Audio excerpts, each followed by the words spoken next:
ಉತ್ತರ ಕರ್ನಾಟಕದಲ್ಲಿ ಮಳೆ ಪ್ರಮಾಣ ತಗ್ಗಿದೆ. ಆದರೆ ನದಿಗಳ ಅಬ್ಬರ ಮಾತ್ರ ಕಡಿಮೆಯಾಗಿಲ್ಲ. 5,700ಕ್ಕೂ ಹೆಚ್ಚು ಕುಟುಂಬಗಳು ಅತಂತ್ರವಾಗಿವೆ. ನೆರೆ ಹಾವಳಿ ವೀಕ್ಷಿಸಿದಂತ ಸಿಎಂ ತ್ವರಿತ ಪರಿಹಾರದ ಭರವಸೆಯನ್ನು ನೀಡಿದ್ದಾರೆ. ಮತ್ತೊಂದೆಡೆ ಮಂಗಳೂರಿನಲ್ಲಿ ಗುಡ್ಡ ಕುಸಿತದ ಭೀತಿ ಎದುರಾಗಿದ್ದು 200 ಮನೆಗಳಿಗೆ ನೋಟಿಸ್ ನೀಡಲಾಗಿದೆ.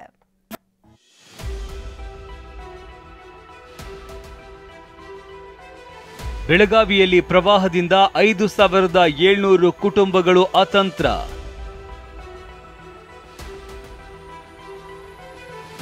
ಮಹಾರಾಷ್ಟ್ರದಲ್ಲಿ ಸುರಿತಾ ಇರುವ ಭಾರೀ ಮಳೆಯಿಂದಾಗಿ ಕೃಷ್ಣಾ, ಘಟಪ್ರಭಾ, ಮಲಪ್ರಭಾ, ವೇದಗಂಗಾ, ದೂದಗಂಗಾ, ಮಾರ್ಕಂಡೇಯ, ಹಿರಣ್ಯಕೇಶಿ ನದಿಗಳಿಂದ ಬೆಳಗಾವಿಯಲ್ಲಿ ಪ್ರವಾಹ ತಲೆದೋರಿದೆ. ಸದ್ಯ ಮಳೆ ಆರ್ಭಟ ತಗ್ಗಿದೆ, ಆದರೆ ನದಿಗಳ ಅಬ್ಬರ ಕಡಿಮೆಯಾಗಿಲ್ಲ. ಬೆಳಗಾವಿ ಜಿಲ್ಲೆಯ ರೈತರು, ನೆರೆ ಸಂತ್ರಸ್ತರ ಬದುಕು ಅತಂತ್ರವಾಗಿದೆ.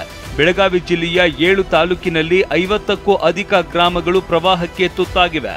ಮಳೆ ಸಂಬಂಧಿತ ಅವಘಡದಲ್ಲಿ 6 ಮಂದಿ ಬಲಿಯಾಗಿದ್ದಾರೆ. ಬೆಳಗಾವಿಯಲ್ಲಿ ಸಂತ್ರಸ್ತ ಸಂಕಷ್ಟ ಆಲಿಸಿದ ಸಿಎಂ. 1,20,000 ನೆರವು, ಮನೆ ನಿರ್ಮಾಣ ಭರವಸೆ.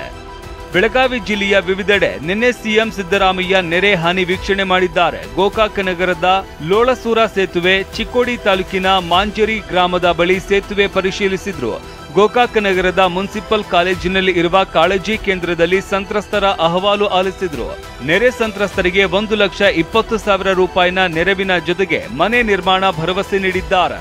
ನಾವೇನ್ ಮಾಡ್ತಿದ್ವಿ ಅಂದ್ರೆ ದುರುಪಯೋಗ ಆಗಬಾರ್ದು ಅನ್ನೋ ಕಾರಣಕ್ಕೆ 1,20,000 ರೂಪಾಯಿ ಕ್ಯಾಶ್ ಕೊಡ್ತೀವಿ. ಒಂದು ಮನೆ ಕಟ್ಟಿಕೊಡಿಸ್ತಕ್ಕಂಥದ್ದನ್ನು ಮಾಡ್ತೇವೆ. ಬೆಳಗಾವಿಯ 4 ತಾಲೂಕುಗಳಲ್ಲಿ ಅಂಗನವಾಡಿಗಳಿಗೆ ರಜೆ. ಬೆಳಗಾವಿ ಜಿಲ್ಲೆಯ ಕಿತ್ತೂರು, ಖಾನಾಪುರ, ಬೆಳಗಾವಿ ಗ್ರಾಮಾಂತರ ಕ್ಷೇತ್ರದಲ್ಲಿ ಇಂದಿನಿಂದ ಆಗಸ್ಟ್ 10ರವರೆಗೆ ಅಂಗನವಾಡಿಗಳಿಗೆ ರಜೆ ಘೋಷಿಸಿ ಜಿಲ್ಲಾಧಿಕಾರಿ ಆದೇಶಿಸಿದ್ದಾರೆ.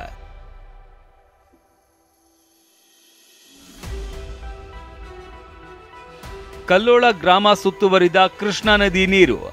ಬೆಳಗಾವಿ ಜಿಲ್ಲೆಯ ಕಲ್ಲೋಳ ಗ್ರಾಮದಲ್ಲಿ ಕೃಷ್ಣಾ ನದಿಯಿಂದ ಪ್ರವಾಹ ಸೃಷ್ಟಿಯಾಗಿದೆ. ಸರ್ಕಾರಿ ಪ್ರೌಢಶಾಲೆ, 15ಕ್ಕೂ ಅಧಿಕ ಅಂಗಡಿಗಳು, ಲಕ್ಷ್ಮೀ ದೇವಸ್ಥಾನ ಕೂಡ ಜಲಾವೃತವಾಗಿ ಜನ ಪರದಾಡಿದ್ದಾರೆ.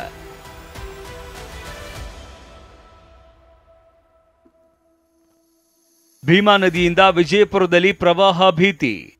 ಮಹಾರಾಷ್ಟ್ರದ ಉಜ್ಜನಿ ಜಲಾಶಯದಿಂದ ಭೀಮಾ ನದಿಗೆ 60,000 ಕ್ಯೂಸೆಕ್ ನೀರು ಬಿಡುಗಡೆ ಮಾಡಲಾಗಿದೆ.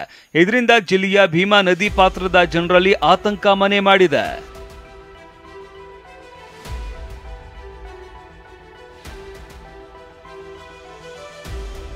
ಕೆತ್ತಿಕಲ್ ಗುಡ್ಡ ಕುಸಿಯುವ ಆತಂಕ, 200 ಮನೆಗಳಿಗೆ ಕಂಟಕ.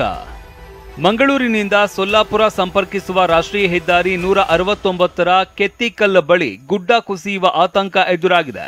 ಮುನ್ನೆಚ್ಚರಿಕಾ ಕ್ರಮವಾಗಿ ಒಂದು ಬದಿಯ ರಸ್ತೆಯಲ್ಲಿ ವಾಹನ ಸಂಚಾರ ಬಂದ್ ಮಾಡಲಾಗಿದೆ.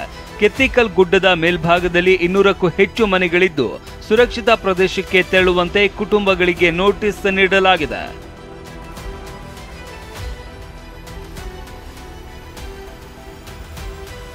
ಒಟ್ಟಾರೆ ಉತ್ತರ ಕರ್ನಾಟಕದಲ್ಲಿ ಮಳೆ ಪ್ರಮಾಣ ಕಡಿಮೆಯಾಗಿದೆ, ಆದರೆ ನದಿಗಳ ಆರ್ಭಟ ತಗ್ಗಿಲ್ಲ.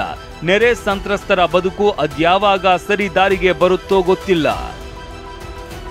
Bureau report, TV9.